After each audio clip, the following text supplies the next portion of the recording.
vision is this. We're working on a project, Access to Employment for Persons with Disability, in FCT.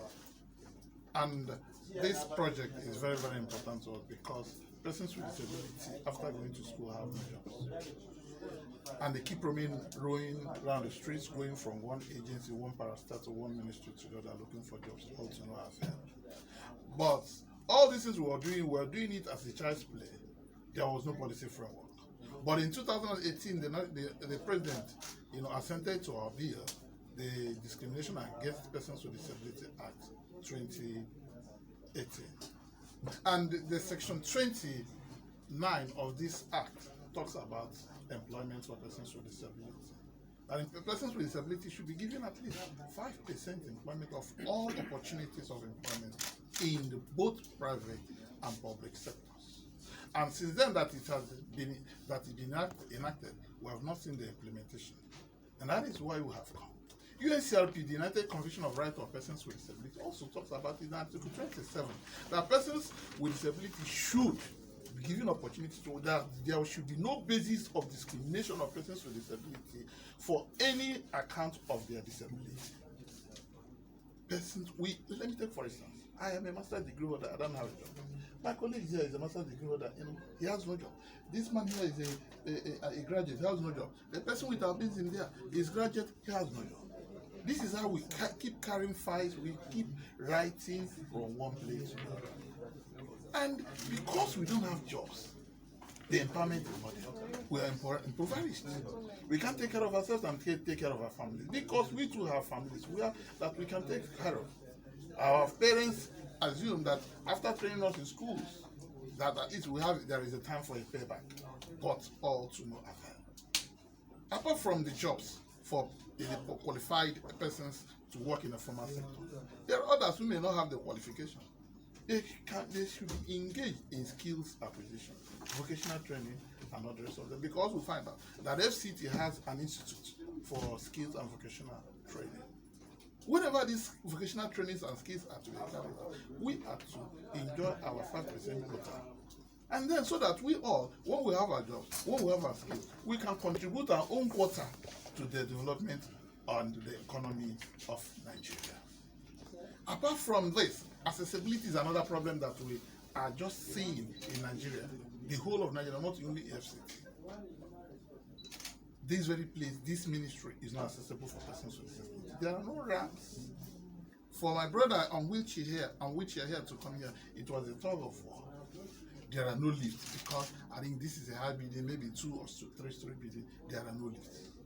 And so all these things should be encapsulated, should be, provided for us, persons with disability, because we should be regarded as persons first before our disability. If you have your right to work in a place that is wrong, I don't have that right. I have the right to be given a fair chance, a fair place to work. Giving my ramps for persons with wheelchair. Therefore, for people who are deaf, there are no sign language interpreters in most of our agencies, in most of our departments, in most of the other ministries here and there. And somebody on which has been employed there, how does he come into this very place? If his office is upstairs, how can he go up and down? Because there is no way. Will you carry him? And that is what we do not allow in our community, carrying persons with disabilities. No. So as a result, all is on this premise that we appeal to the minister to please look inwards and give us our right of place. We are talking about the right to work, right of human beings. We are human beings and we need our right. And that is what UNCRPD is talking about, right and right of persons with disability. And then SDG caps it all, leave no person behind. We have been left behind for so long. And that is why we have come crying, appealing to this ministry that is our mother state, that is our own. Please look inwards. Give us employment. The 5% is not even enough, but at least let us start from somewhere. Also, when you talk about this accessibility, go to Social Development Secretariat, go to all the places, it steps all over. And our act talks about that we have 5 years moratorium to remodel all these places. But 3 years down the line, we have not seen any remodeling.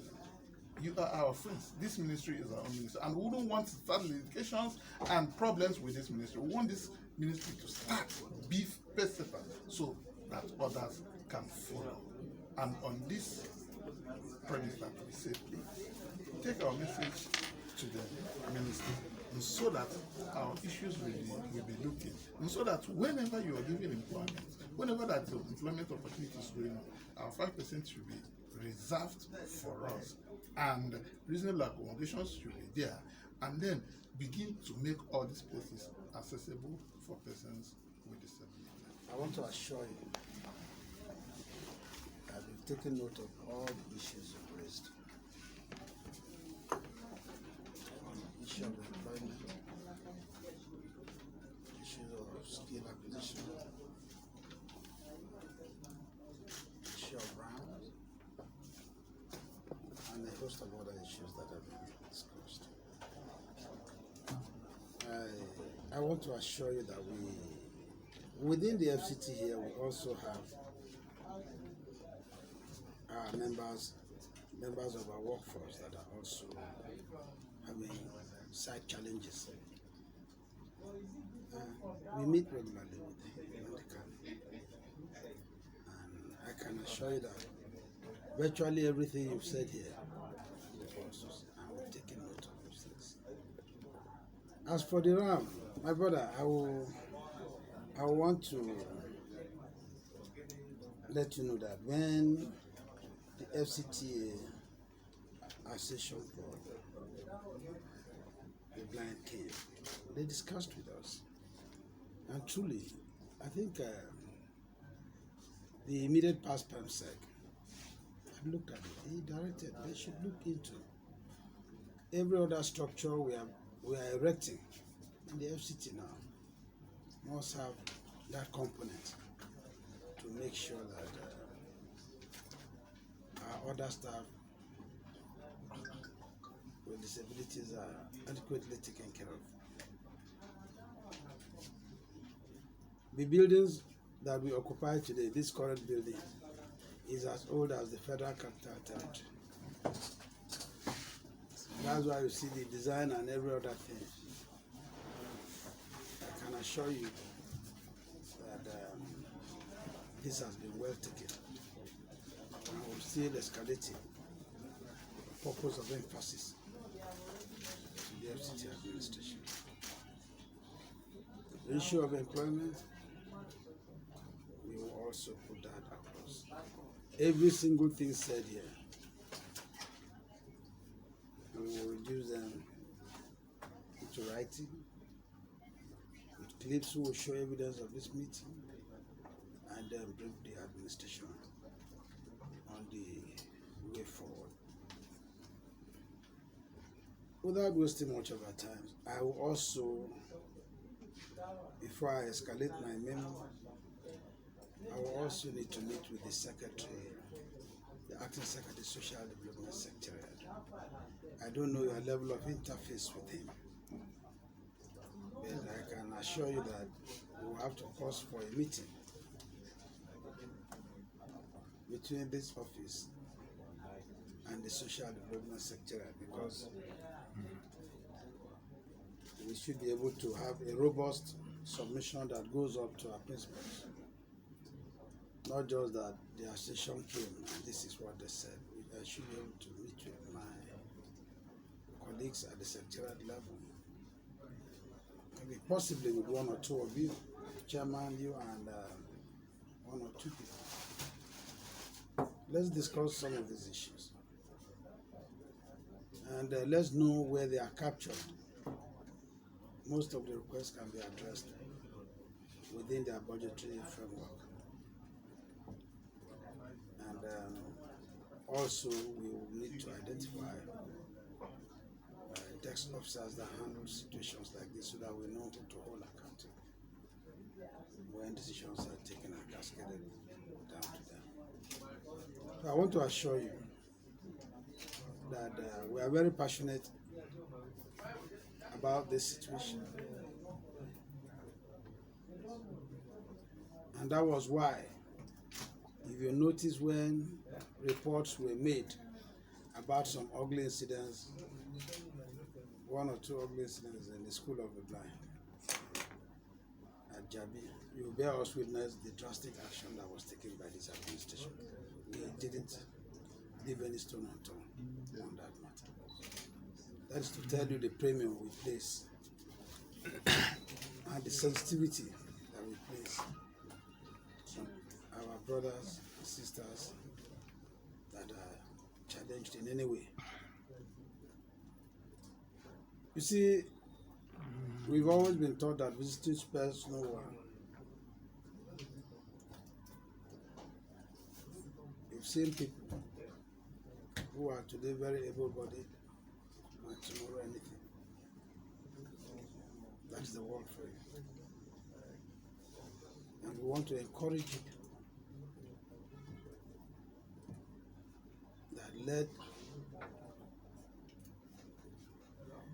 the abilities, those innate abilities, those innate kind of features that you have within you, not be dampened. I'm happy that the team leader has just said some could have been so discouraged. After all, I can see, but he's a master's degree holder, highly commendable, very, very inspiring. I want to assure you, my brother, and all of you present here, that we will do the best we can. We will send this message the way it is, but before I send the message, I will interface with the statutory secretariat and partners that are vested with the responsibilities of attending to some of these issues you have raised. I will draw the attention of the Director of Human Resources. But if you have documents that you can avail us on most of these issues that have been raised, we will be very willing to have them. Look through them. We mandate my officers and look through them, make extracts to further guide the administration on this matter. That we can assure you.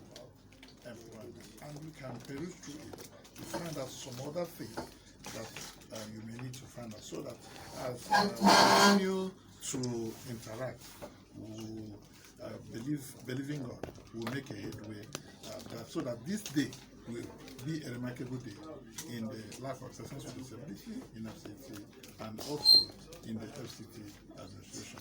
So on behalf of the Nigerian Association of the Blind FCT, I present this to you.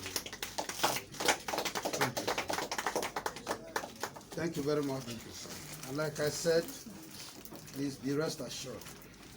The way it is coming to me, so it will escalate.